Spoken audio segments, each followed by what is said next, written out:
They don't cover politics and government in the sense of issues. They're happy occasionally to cover horse race and scandal and personality and crime and that aspect of politics. But if you look at a typical half hour of news, local news, because local news is one of the most important sources of news for Americans about campaigns.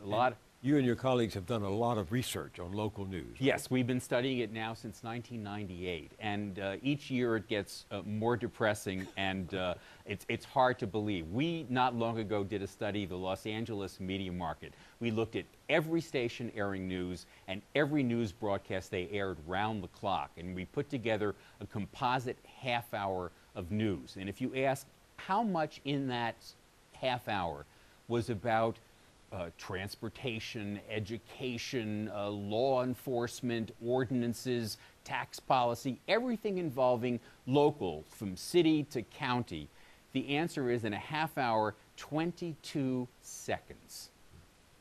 22 seconds devoted to what one would think are the serious issues of democracy, right? Yes, whereas in fact, there are 3 minutes about crime and 2.5 minutes about the ugliest dog contest and 2 minutes about entertainment. There's plenty of room for stuff that the stations believe will keep people from changing the dial. What is the irony to me is that these very same stations that are giving 22 seconds out of a half hour to serious news are raking in, and not covering politics, are raking in money from the ads that the politicians and their computers are spending on those same papers. Yes, they're earning hundreds of thousands and millions of dollars from the ads that they are being paid to run, and not even risking running a minute of news which might actually check on the accuracy of an ad. Truth watches, they're almost invisible now. So they will tell you, however, that they're in the entertainment business, that they're in the business to amuse the public, to entertain the public. And if they do these serious stories about the schools or about the highways or about this or that, the public tunes out. The clicks begin to register. It's one of the great lies about broadcasting now. There are consultants who go all around the country and they tell the general managers and the news directors, it is only at your peril that you cover this stuff. But one of the things that we do is the Lear Center gives out the Walter Cronkite Award for Excellence in Television Political Journalism every 2 years. And we get amazing entries from all over the country of stations large and small, of reporters under these horrendous odds doing brilliant pieces and series of pieces which prove that you can not only do these pieces on a limited budget, but you can still be the market leader. What do they say when you say, but look, you have this public franchise. You've been given this hot dog stand in your neighborhood to sell all the hot dogs you want to.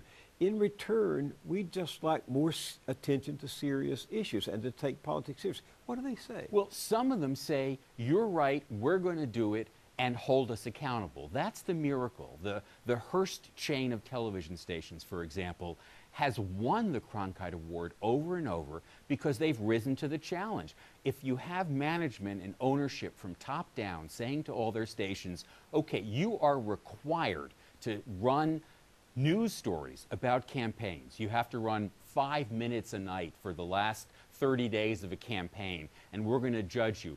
If their management and ownership says you have to do it, they do it, and they can do an amazing job of it. The problem is that management like that is few and far between. So what is driving it? Well, what's really driving it, if you think of this as a symptom and not a cause, I think what's really driving it is the absolute demonization of any kind of idea of public interest as embodied by government, and at the same time a kind of corporate triumphalism in which the corporations, the oligarchs, the plutocrats running this country want to hold on to absolute power absolutely. And it's an irritant to them to have the accountability that news once used to play. What do you mean by that? News challenges their assumptions, challenges their power? It used to be that the news programs that aired, believe it or not, had news on them. They had investigative stories. But then somewhere in the 1980s, when 60 Minutes started making a profit, CBS put the news division inside the entertainment division, and then everyone followed suit. So ever since then, news has been a branch of entertainment and infotainment at best. But there was a time in which the press, the print press, news on television and radio were speaking truth to power. People paid attention, and it made a difference. I don't think the Watergate trials would have happened, the Senate hearings, had there not been the kind of commitment from the news to cover the news rather than cutting away to Aruba and a kidnapping. What is the basic consequence of taking the news out of the journalism box and putting it over into the entertainment box? People are left on their own to fend for themselves. And the problem is that there's not that much information out there, if you're an ordinary citizen, that comes to you. You can ferret it out, but it oughtn't be like that in a democracy. Education and journalism were supposed to, according to our founders, inform our public and to make democracy work. You can't do it unless we're smart. And so the consequence is that we're not smart.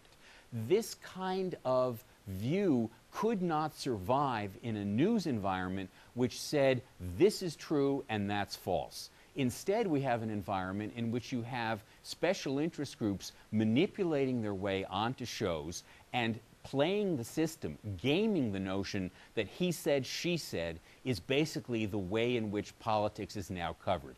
It's all about combat. If every political issue is the combat between two polarized sides, then you get great television because people are throwing food at each other, and you have an audience that hasn't a clue at the end of a story, which is why you'll hear, well, we'll have to leave it there.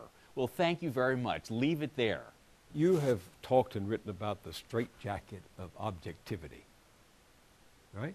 What is that? Well, the problem with telling the truth is that in this postmodern world, there's not supposed to be something as truth anymore. So all you can do if you are a journalist is to say, some people say. Maybe you can report a poll, maybe you can quote somebody. But objectivity is only this phony notion of balance rather than fact-checking. There are some gallant and valiant efforts like PolitiFact and FlactCheck.org that are trying to hold ads and news reports accountable. But by and large, that's not what you're getting. Instead, the real straitjacket is entertainment. That's what all these sources are being forced to be. Walter Lippmann in the 1920s had a concept called spectator democracy, in which he said that the public was a herd that needed steering by the elites. Now, he thought that people just didn't have the capacity to understand all these complicated issues and had to delegate it to experts of various kinds. But since then, the notion of spectator democracy has, I think, extended to include the need to divert the country from the master narrative, which is the influence and importance and imperviousness to accountability of large corporations and the increasing impotence of the public through its agency, the government, to do anything about it.